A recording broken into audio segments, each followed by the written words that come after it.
I am absolutely amped. I'm not going to even try to subdue it. Like, I am super freaking pumped. Keep your due diligence, that 12 to 14 day due diligence. You don't have to get a home inspection. That's still the time for you to ask for leases. You can ask for landlord estoppels. You can ask for tenant estoppels. And like, I always say, go as is. And like, listen, you can always back out. Like, he can also say no. Like, no, you're as is. I'm not agreeing to that, which is fine. At least you tried.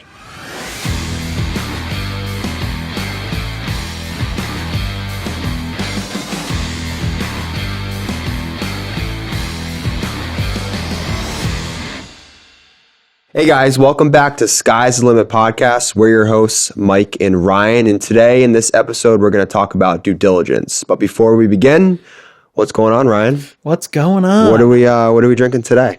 We have some Bullet bourbon. Bullet bourbon. Okay. Yeah. I picked it up this weekend, and by I mean my wife did.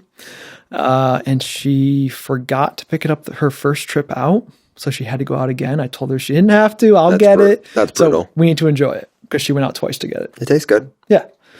Yep. She got it. She brought it home, was packing it away. I keep noticing this on bourbon bottles. Like, it says whiskey bourbon. Like, I thought it was whiskey or bourbon. Like, why does it say both? So from my understanding, so bourbon and scotch they're both whiskey. So whiskey is like the parent group of bourbon and scotch, but the main difference is that bourbon is made in the United States and scotch actually just comes from Scotland. So right now we're drinking US made bourbon, which is also a whiskey. Okay. So everything's a whiskey. Everything's a whiskey, but not all bourbons are whiskeys. No. Bourbon is a type of whiskey. Got it. Yeah. Okay. I'm sure there's way more to know, but that's where we're gonna. That's right. That's my knowledge so far. We'll learn more as we go. Okay. But Fair enough. What's new with you? Had a good weekend. Busy weekend, but it was good. Yeah, I went to a local beach. And by beach, I mean pond. It was a local pond that has a little beach, and took our daughter May there. It was fun. She had a really great time just messing around in the sand and playing around. It's funny. It's like she puts everything in her mouth. All of her toys, everything that you put in front of her, she tries to put in her mouth, but she didn't try to eat any sand. Well, that's good. Kind of good, yeah. But like father, like daughter. Yeah. Yeah, I don't really like sand these days. A little crunchy, too crunchy for you? Too crunchy. Sunday was cool. Sunday was super cool. So almost 2 years ago, we got married, and you came to our wedding over in Morris, Connecticut, at a very cool spot. So we went to a wedding on Sunday, and the people that were getting married came to our wedding, and they were so inspired by our wedding and our venue that they decided to have their wedding there. So we got to be guests at the same venue that we got married in. It was freaking awesome. I don't know whether that's like a compliment, I would assume, right? Heck yeah. Right? Yeah, it was amazing. They had such a good time. They want the exact same spot. Same caterer or same food? And same DJ, the caterer, not the same. But everything else was pretty much similar. Obviously, it was, we're in August now. So it was, they had it outside. We had it in October, end of October. So we had it inside. But other than that, it was very similar. And it was just like when you're getting married next year. Yeah, next September. Like, it's such if she still likes me by then. Right. Yeah. You got to go through your France trip first. Yeah. It's such a whirlwind. I mean, it's absolutely the best day of your entire life. Honestly, it's amazing. But it's such a whirlwind. Like, you almost can't even grasp, like, you can't appreciate everything. Right. Mm-hmm. Like, so to be back at the venue and hanging out there and being able to enjoy, being a guest and be able to enjoy it was super, super cool. That's awesome. Yeah. So, nice. Yeah. How about you? I went to Saratoga, New York for a bachelor party. My college roommate is getting married this September, actually. And we went up there, we did the horse track on Saturday. I didn't know this, but apparently in the horse track, you can bring your own beer, booze, and food, as long as there's no glass. BYOB. BYOB, BYOF. And so, yeah, we went Saturday, had a blast. Learned like kind of the ins and outs of horse track betting, I guess. And yeah, it was fun. Did you bet? I did. I lost like $85. So it's, you know, it is what it is. Yeah. Don't expect to win when you go. Right. And then, so that was Saturday. And then the Friday when we got there, we didn't even go out to the downtown. We just honestly, like there was 10 of us, Airbnb, played drinking games the whole night. Felt like I was back in college. Slap cup, beer pong, baseball, flip cup. Like we had a blast. All right, wins and losses. I'm going first. You're pumped. I am going first. I am absolutely amped. I'm not going to even try to subdue it. Like I am super freaking pumped. Yeah. This is all you. Go ahead. Okay, I'm taking this. So October 13th, 2020. In less than 2 months, that date will be 3 years old. That is the length of time that I have been working on this seller to get this 9-unit property under contract. It's about time you did something. Thank you. Yes, that's true. I feel good about it. Like, no, congratulations. Thank you. Awesome. Well, congrats to us. Like, it's going to be whether we keep this building that we just got under contract after 3 years, whether we keep it, wholesale it, you know, buy it, put a couple bucks into it, resell it. What were you doing? Following up every day, every week, or it went cold for a while, didn't it? Art and a science, man. Art and a science. Right. So postcards. That was back in the day when we were doing like 20,000 a month, 20,000 postcards a month. So these people live in New York and they own a property. So they're an out-of-state investor, right? Like which is one of the types of owners that we target was out-of-state investors. So they got the postcard. You know, like significant events in your life that you just like remember where you are. I remember this event 3 years ago. Yeah. No shit. I remember I was at the squat rack at the gym in Newington, Connecticut. Up to put them down. Yeah. That was me 3 years ago before I had kids and then before I was married. But yeah, I remember where I was. Like, I remember her calling me and then I remember her basically going dark. Yeah. She was avoiding my calls. So when I say art and a science, that is what it is. Like you do, in my opinion, you do not want to be blowing this person up every hour, every day. Right. I like to take the approach where it's like, I skip a couple days, maybe I skip a couple weeks in this case. Mm-hmm. I mean, if I go back through my probably hundreds of calls and texts over the 3 years, like there were periods where, you know, I skipped 24 hours and there was periods where I skipped maybe 3 weeks, right? Like these people, and like, I almost feel like I'm friends with them. Like I've been talking to them for 3 years. Yeah. Like they were saying, you know, yes, you know, we're going to do this price, send me the contract and we'll sign it. We even met them. Like we met them at their property. We toured the property over a year ago. And like, they're like, yep, we're going to sign. And they kept saying that and they just never did it. But look, it's a good deal. I got to be honest with you. Like she has told me so many times that like they're going to sign, that when you told me that our attorney got the contract, like I barely believed it because like it's just been that long. Yeah, congrats. I mean, it's a good win. It's a great win. It's a great win. 9 units in our market goes for anywhere from 900,000 to, you know, call it $1 million, right? Depending on the condition.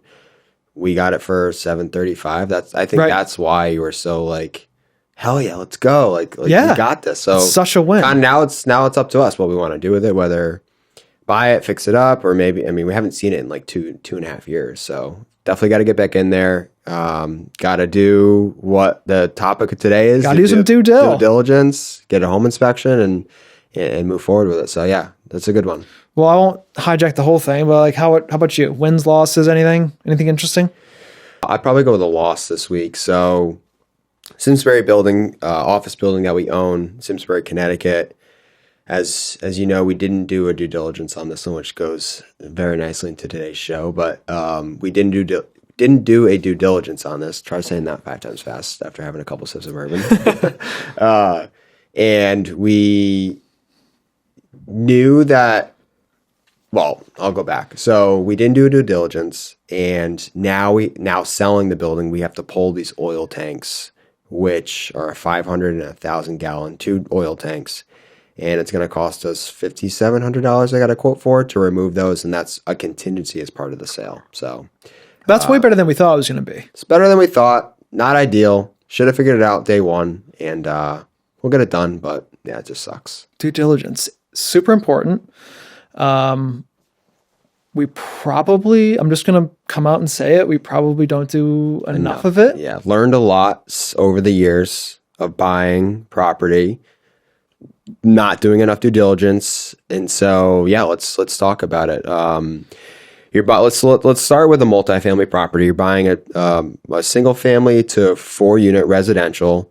What are some things that you should be looking out for? You should be asking the seller questions on, or telling your agent to ask the questions on. Like, let's start from the very beginning. Right. So I think the overarching things are, one, the property inspection, right? Like physical things, like going through the property. How's the roof? How's the boiler? How are the windows? How are all these items? And then secondarily, it's like, okay, let's take a look at the leases. Let's take a look at the rent roll. Like, are these people actually paying? Like, what are we, like, there's a couple different components. So I guess I would ask you, like, let's just start from ground zero. Like, when you're going to be buying a property, you're getting it under contract. Like, what are we putting in the contract? Depends if you're buying residential or commercial. I would say, so again, residential is anywhere from 1 to 4 units. And for this, you probably only need, for your due diligence period, which is, again, the period. So your home inspection and your due diligence are 2 separate things. Right. Make that known. The home inspection happens in the due diligence period, but your due diligence period is for, let's just say, a simple residential 1 to 4 unit property is a 12 to 14 day typical period. And the first thing you do is you order that home inspection. This is when a third party company comes out, visits the property. You can attend it if you'd like. You don't have to. And you get access to all the units. You should get access to all the units. And they're going to go through everything. They're going to cover pretty much all aspects of the property, from the roof to the boiler, to the insulation, to the ventilation, to the flooring, to the appliances. They're really going to, dive in and uncover what's really going on here. So, I think one of the biggest questions I get asked a lot is the cost of it. And so let's just, for the 1 to 4 unit property, let's say, anywhere from $500 to $1,000 is probably the norm. And that's just for the property inspection. That doesn't include any add-ons you can do, like radon or like a termite inspection. It doesn't include, a lot of times, swimming pools, things of that nature. And so, they're really checking for the kind of the health and safety of the property. They are going to check all the outlets. They are going to check the appliances. They're going to open and close windows, make sure all, everything is working. They'll look at the age of the boiler. They'll turn on the heat, whether it's gas heat, electric heat, propane, they'll turn on the heat, make sure the heat's working. They'll get on the roof a lot of times if they can, and they'll give you approximate age of the roof. It's going to last a couple hours, and, it's really your time to kind of, leverage that due diligence to really understand what's going on in the property. And, a lot of times you can also use that as leverage. So it's, a lot of people kind of look at the inspection like, well, this is paid up front. It's not part of your closing costs.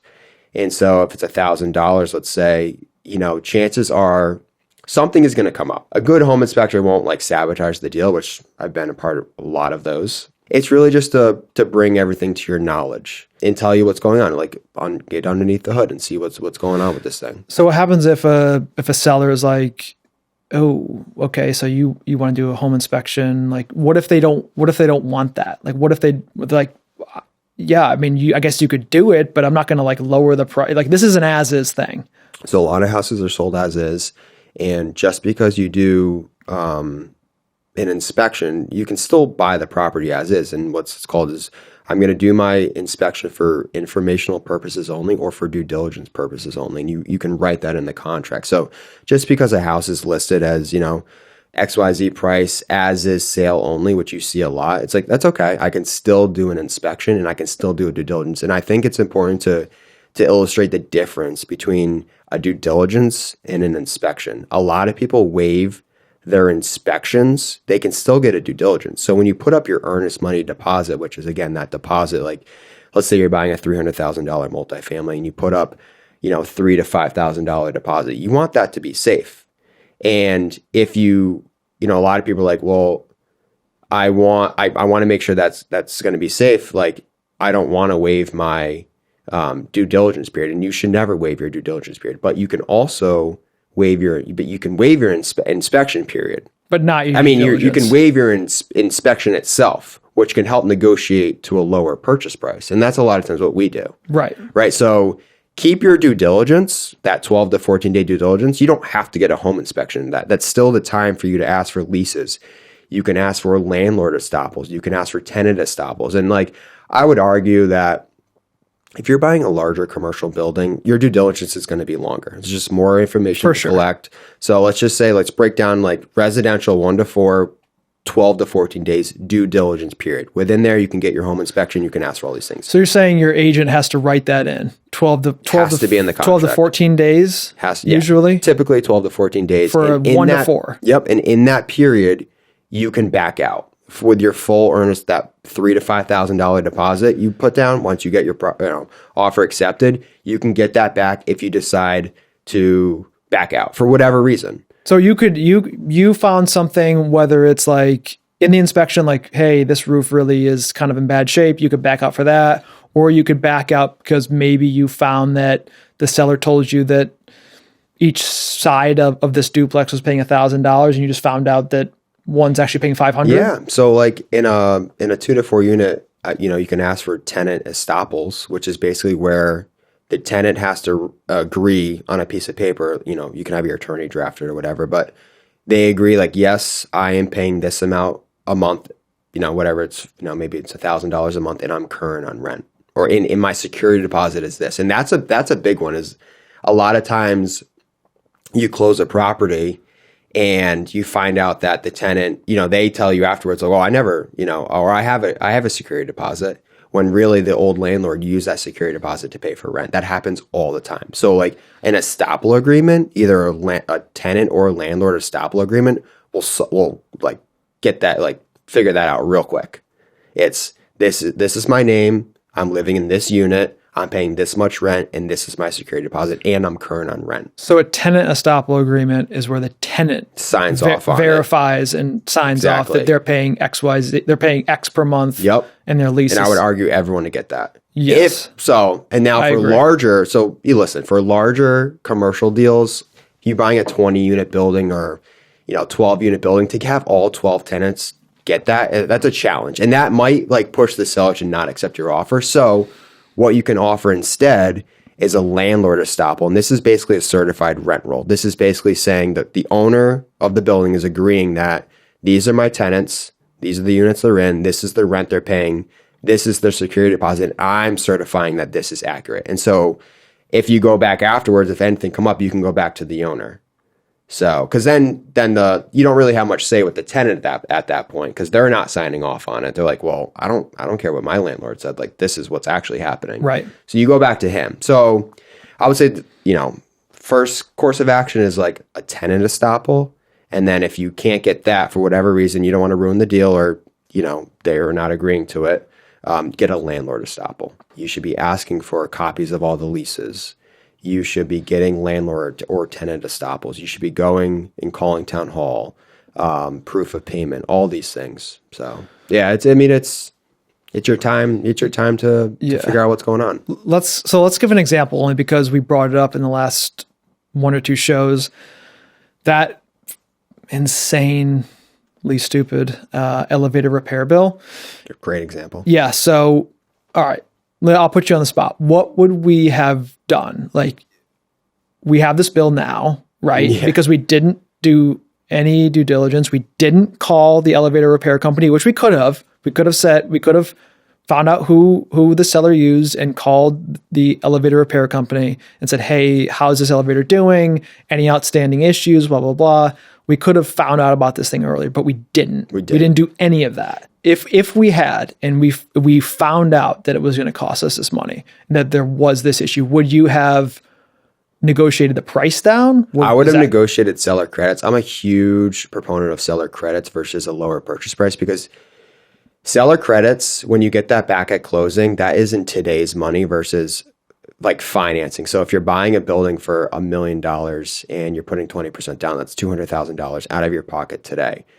When you're getting seller credits, that's less money in today that you have to put down. So rather than like getting a lower purchase price, I'd rather just get more money back at closing. So I would have asked for, so our bill was $17,000, and I would have asked for that, either that to be remedied prior to closing, like the owner fix that and make that happen, or give us a credit and we'll take care of it afterwards. Typically a credit is issued, but I would have been fine if he had just fixed it. But we didn't know. We didn't ask. Right, because when you get a credit, you're getting 100% of the dollars that you're asking. Exactly. When you're taking it off the purchase price, that's all well and good, but you're only, like if you're putting 20% down, you're only capturing 20% savings of those dollars. Yeah. So I would always take it as a seller credit or have them fix it. I would say with financing, there are usually limits on what you can do. Like sometimes it's, you can only do 2% of the purchase price as a seller credit. So definitely before you go like, swinging your axe, trying to like get your purchase price down, definitely check with whoever you're financing with to see what limits they have. Yeah, because I know like FHA, FHA has max seller credits you can ask for. Conventional has max seller credits you can ask for. Commercial is kind of the wild, wild west. It's really up to the bank if they're going to allow. I just did a deal where we sold a $2.25 million portfolio, and there was $125,000 of seller credits. That's a lot. So, I mean, my math isn't that good, but like when you're putting 20% or 25% down on 2.25, it's a couple $100,000, but you're getting 100. So when you're getting 125 back, you're lowering. This is huge. So let's just say like for round numbers, you're putting $350,000 down, but you're getting $125,000 back. That's $125,000 less you have to bring to the closing table. That's massive. That is significant. That's a game changer. And so that's why like always work in seller credits if you can. But I want to talk about real quick, because we're guilty as hell for this. Guilty as charged.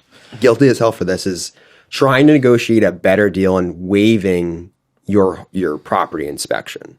So pros and cons of both. Waiving your property inspection. Again, this is not waiving your due diligence. I'm still getting my 12 to 14 days, or for larger commercial, 20 plus. There's no reason to ever get rid of that period.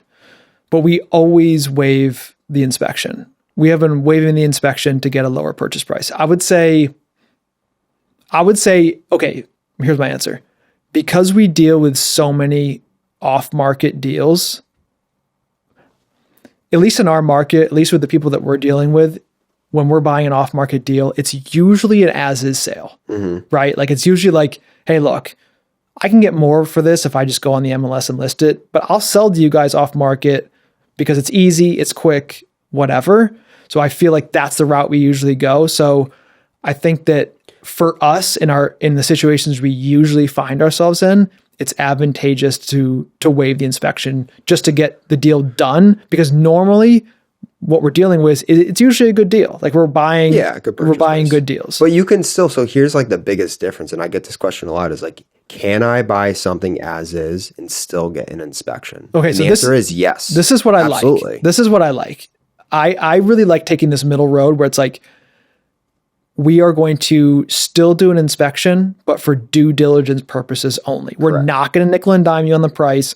We just want it for our own knowledge. That's what that means. And so here's a little trick that I use with a lot of my clients is, I sell property, like we sell property too. I list property. Like I get it. I get the game. But from a buyer's perspective, I would try to do this. And it's tough competition out there. I want to make my offer look as competitive as possible. I'm going to get an inspection, my 12 to 14 days, but I'm going to make it as is. And like the as is to the seller is like, all right, this guy's going to buy my property. He's going to get an inspection. No big deal, because he's not going to come back and nickel and dime me, to your point. However, when you do that, and maybe you got the deal because the next guy was like, it's a full blown property inspection, not an as is purchase. And so you're like, I'm as is for due dil only. I'm not going to come back at you. And he accepts your offer because of that. The chances of him, so you go, you do your inspection, it's as is, and then you still, I mean, like there's no rule or law out there that says you still can't ask for anything. I mean, it's kind of bad faith in a way, but you know, at that point they pulled the property off the market for 10 to 12 days, arguably. And if you ask them for like, hey, can you please just fix this? Or, hey, listen, like this came up. It was kind of like, I didn't see it when I first toured the property. I know I'm as is. However, like, can you just do this or can I have this? They're most likely going to concede with you and either fix that little thing or give you that little credit because now they pulled the property off the market. And when it goes back on the market, there's a million questions asked by every other person like wanting to bid on it. What happened? Why didn't they go off market? Right. And also like you just delayed that whole closing by another, 10 to 12 days. Now you have to go back to the market, bother your tenants again, do more showings. I mean, at the end of the day, it's the agent's job, but I always say go as is and like, listen, you can always back out. Like he can also say no, like, no, you're as is. I'm not agreeing to that, which is fine. At least you tried. Right. I mean, it's just kind of, why not? Right. So let's put ourselves in the spot. So we're going to be looking at a great 9-unit building this week, probably. Right. Let's just say one of the big ticket items is a roof. It's always going to be a roof. That's a big ticket, right?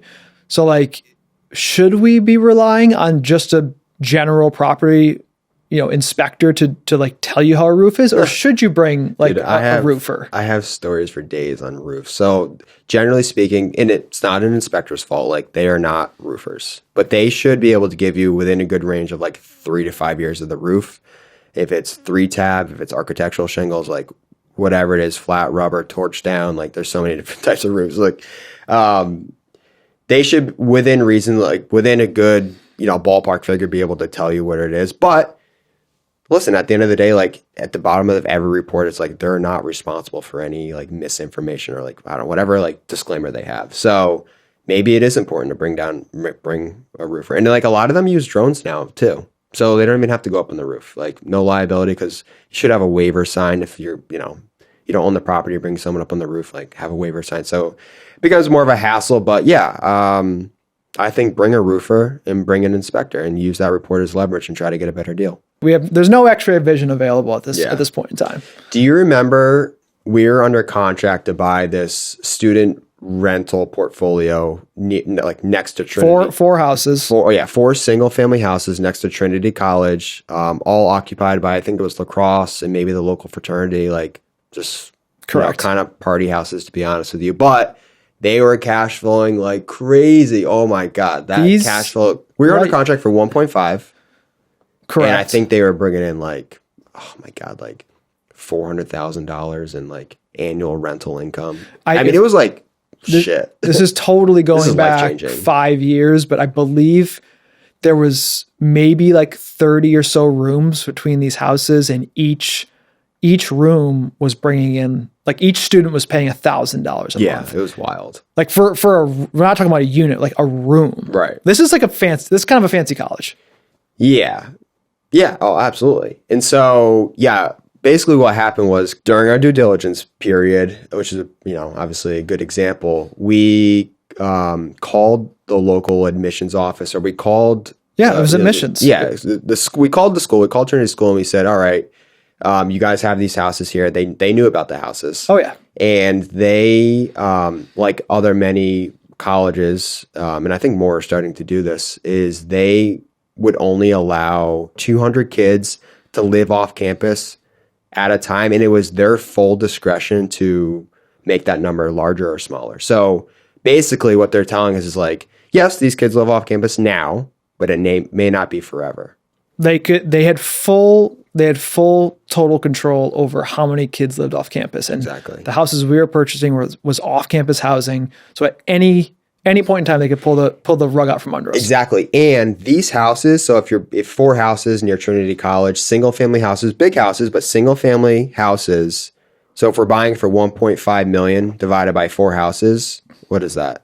Quick math. 2, 4, 6, 8. $375 is a guess. So let's just say like round up to $400,000.